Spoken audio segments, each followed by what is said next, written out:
Jeshi la Polisi mkoa wa Kilimanjaro linapenda kutoa ufafanuzi wa picha ya mjongeo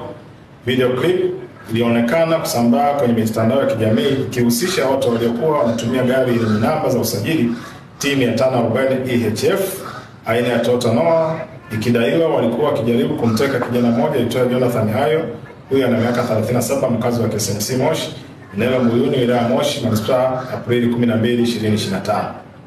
Jeshi la Polisi baada ya kupokea taarifa hiyo lilifanya ufuatiliaji mara moja na kufanikiwa kuwakamata watu wawili ambao ni Kevin Richard Temu, huyu ana miaka 39, mkazi wa KSMC Moshi,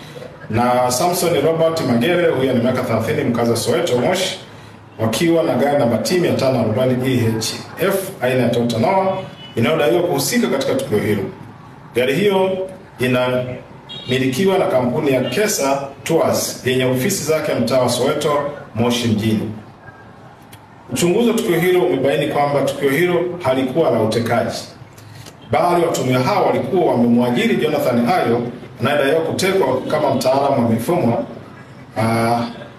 IT wa kampuni yao, ambaye tarehe 6 Aprili 2025 alikwenda ofisini kwao mtaa Soweto kuchukua kompyuta mpakato kwa maana laptop ya ofisi, akieleza kuwa anataka kufanya kazi ofisi akiwa nyumbani kwake na angeirudisha kesho yake. Baada ya Jonathan Hayo kuondoka na laptop hiyo hakuirudisha, ndipo waajiri wake walipata mashaka na walianza kumtafuta kwa siku 5 bila mafanikio. Ilipofika tarehe 12 Aprili 2025 walifanikiwa kumpata akiwa baa mtaa Rawa akinywa pombe, ambapo walikubali kwenda kuwakabidhi laptop hiyo na alifanya hivyo.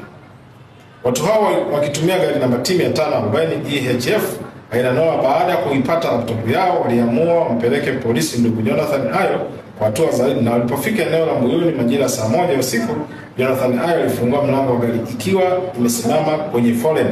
na kujaribu kukimbia akiwa anapiga kelele za wezi zilizopelekea wananchi kuwashambulia watu hao, ambapo askari mgamba aliyekuwa eneo hilo alifanikiwa kuzuia vurugu hizo na kumfikisha Jonathan Hayo kituo cha polisi Moshi. Kulingana na uchunguzi uliofanywa hadi sasa, hakukuwa na mazingira au tukio la utekaji kama inavyoelezwa katika mitandao ya kijamii, bali ni mazingira yaliyotokana na Jonathan Hayo ya kujaribu kukimbia huku akipiga kelele za wezi ili kukwepa kufikishwa polisi.